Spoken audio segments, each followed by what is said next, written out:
Kita lagi di tengah-tengah proses membangun sesuatu yang luar biasa kan? Kecerdasan yang bisa jauh melampaui kita. Masa depan yang hampir terasa seperti kita jadi dewa. Tapi ada masalah besar nih. Kita membangun semua ini di atas fondasi yang jujur aja agak rapuh, yaitu internet kita yang super kacau. Nah, kali ini kita akan membahas benturan antara janji teknologi yang luar biasa canggih dengan realita informasi kita yang berantakan. Coba deh lihat grafik ini. Ini bukan sekedar kemajuan biasa. Ini tuh ledakan. Kurvanya nggak cuma naik, tapi melesat ke atas. Ini yang disebut hukum imbal hasil yang makin cepat. Gampangnya gini, setiap penemuan baru malah bikin penemuan berikutnya datang lebih cepat lagi. Coba pikirin aja, ponsel di kantong kamu itu, kekuatannya udah lebih dahsyat dari gabungan semua komputer NASA pas pendaratan di bulan. Nah, itulah kekuatan akselerasi ini. Dan kecepatannya terus bertambah. Dan disinilah muncul pertanyaan intinya. Dengan kekuatan komputasi yang gila-gilaan ini, kita lagi ngebangun AI, kecerdasan buatan, yang kemampuannya mungkin di luar nalar kita. Pertanyaannya, data apa yang kita kasih ke dia? Informasi apa yang jadi bahan bakarnya? Oke, mari kita mulai dari sisi yang keren dulu ya, visi masa depan yang luar biasa, seperti yang dibayangkan oleh seorang futuris bernama Ray Kurzweil. Ini adalah dunia di mana teknologi bisa memecahkan masalah-masalah terbesar umat manusia. 20 juta. Bukan, ini bukan angka penjualan. Itu jumlah mil yang udah ditempuh sama mobil otonom Waymo. Setiap mil itu adalah pelajaran, setiap tikungan itu data baru. AI ini bukan cuma belajar nyetir loh. Dia itu mengumpulkan pengalaman yang setara dengan ribuan kali masa hidup manusia, tujuannya cuma satu, jadi pengemudi yang jauh lebih aman dan lebih pintar dari kita semua. Ini bukan fiksi ilmiah lagi, ini udah terjadi. Terus ada angka ini, 107 juta.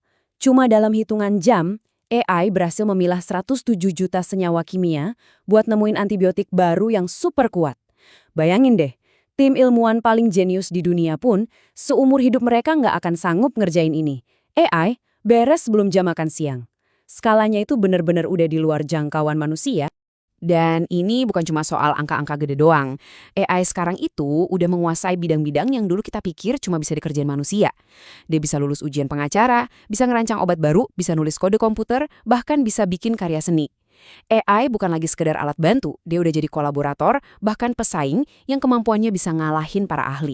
Nah, semua ini mengarah ke satu konsep dari Kurzweil, singularitas. Ini penting banget ya, ini bukan cuma soal gadget yang lebih canggih atau internet yang lebih ngebut, ini tuh soal transformasi total tentang apa artinya jadi manusia. Sebuah titik di mana kita nggak akan bisa kembali lagi seperti semula. Coba dia renungin ini sebentar. Ini bukan lagi soal kita pakai teknologi, ini soal kita menjadi teknologi. Sebuah visi di mana otak kita nyambung langsung ke cloud, bikin kecerdasan kita meluas jutaan kali lipat. Kedengarannya kayak janji surga ya? Atau jangan-jangan ini awal dari sesuatu yang benar-benar berbeda? Oke, visi yang tadi itu luar biasa, tapi sekarang siap-siap kita banting setir. Dari masa depan yang gemilang, kita pindah ke kenyataan pahit tentang bagaimana kita mengelola informasi saat ini. Dan buat ngebongkar kenyataan ini, kita akan pinjam kacamata dari Ryan Holiday. Dia ini seorang ahli dalam memanipulasi sistem-sistem yang sama yang jadi dasar buat masa depan AI kita. Bukunya itu semacam pengakuan dosa. Holiday ini bukan cuma pengamat yang nonton dari jauh loh. Dia itu pemainnya. Dia ngaku sendiri kalau dia udah mainin sistem ini demi klien-kliennya. Dia tahu persis tombol mana yang harus ditekan biar semua orang heboh. Nah, ini dia biang keroknya. Holiday ngebandingin dua zaman. Di kiri ada pers berlangganan yang dibangun di atas kepercayaan. Insentifnya adalah akurasi, biar pelanggan gak kabur. Di kanan ada blogosfer, alias dunia kita sekarang. Motonya, kalau nggak viral, ya mati. Insentifnya adalah sensasi. Jadi kita udah nuker model yang ngehargain kebenaran dengan model yang cuma ngehargain perhatian, apapun risikonya. Jadi, apa sih yang laku di ekonomi perhatian ini? Gampang, emosi yang mentah. Kemarahan, rasa takut, sensasi. Algoritma itu nggak peduli sama kebenaran. Mereka cuma peduli sama reaksi. Seluruh sistem ini dirancang bukan buat ngasih kita informasi, tapi buat mancing emosi kita. Dan coba perhatiin, apa yang hampir nggak penting di sistem ini? Ya, kebenaran itu sendiri. Kutipan ini terus terang, nyindir banget, tapi benar. Ini semua cuma permainan angka. Tujuannya bukan pencerahan, bukan pemahaman. Tujuannya cuma satu, page view, titik. Nggak peduli caranya gimana. Oke, jadi sekarang kita punya dua cerita yang saling bertabrakan kan? Di satu sisi, ada janji teknologi yang luar biasa. Di sisi lain, ada realita dunia informasi kita yang rusak. Sekarang, ayo kita adu keduanya. Ingat potensi yang luar biasa ini ya, AI yang bisa memilah jutaan senyawa kimia buat menyelamatkan nyawa manusia. Murni berdasarkan data, tujuannya untuk kebaikan kita semua. Tapi inilah makanan yang kita kasih ke AI super cerdas ini.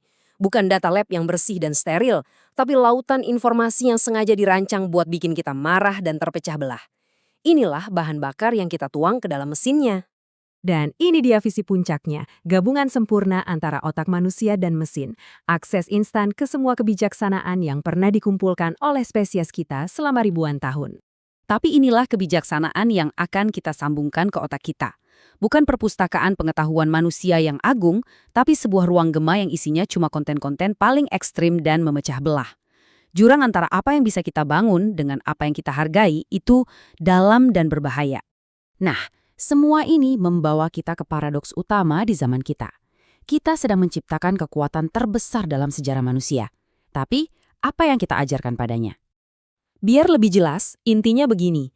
Kita pakai kemampuan rekayasa kita yang luar biasa untuk membangun kecerdasan yang dahsyat. Tapi kita melatihnya pakai sistem yang justru menghargai kebohongan, kemarahan, dan perpecahan. Jadi, inilah pertanyaan terakhir yang perlu kita renungkan bersama. Saat kita membangun pikiran-pikiran super cerdas ini, yang nantinya akan melampaui kita, apakah kita membangunnya sesuai dengan cita-cita tertinggi kita? Atau jangan-jangan kita hanya membangun cermin raksasa yang memperkuat sisi terburuk dari diri kita sendiri? Jawabannya sedang kita tulis sekarang, satu klik demi satu klik.